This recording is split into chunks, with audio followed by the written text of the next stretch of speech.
Alors, on commence par quand même le sujet. Alors, est-ce que être agile ou technophile, en gros, nous, on dit qu'il ne faut pas choisir. Donc, on est sur la 4e dimension. Donc, ce qui apparaît là, c'est un peu la matrice qui va structurer l'ouvrage, où en fait, on a essayé de définir 4 dimensions au nouveau leadership RH et management, qui se traduit par une dimension business. Donc Business Accelerator, l'idée c'est effectivement de se dire qu'on n'est plus juste une fonction support, mais on est vraiment une fonction moteur dans l'entreprise. On doit participer, comprendre, anticiper le business de l'entreprise. Et donc effectivement en termes de culture, de valeur, d'expérience collaborateur, il y a vraiment une dynamique d'accompagnement du business qui est vraiment clé. Et notamment avec le futur des compétences et des métiers et tout ce qui est GPEC, sujet que vous connaissez très bien.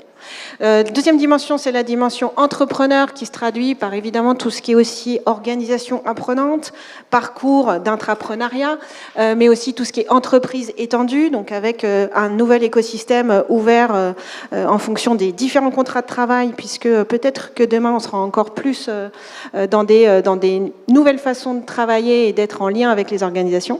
Dimension sociologue.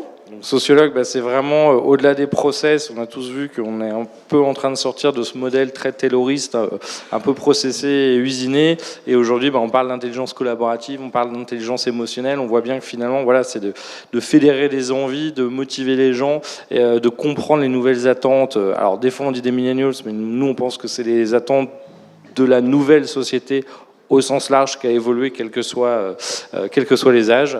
Et puis la dimension technologique, donc celle qu'on va traiter aujourd'hui, avec notamment tout ce qui... On n'a pas attendu la transformation digitale au RH pour faire de la technologie, c'est pas du tout ce qu'on est en train de dire. Et notamment la première intervention va recontextualiser un peu toute cette histoire de technologie, mais de plus en plus entre des acteurs historiques du SIRH et des nouvelles startups qui se positionnent sur un des pans de l'activité des RH, comment finalement on arrive à intégrer le tout et par où on commence surtout.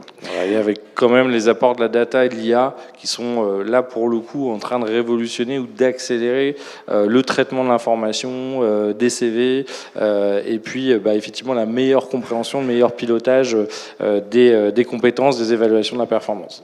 Donc nous, la dimension techno-agile aujourd'hui, on a décidé de la traiter, et vous le verrez tout au long des interventions, sur 3 dimensions.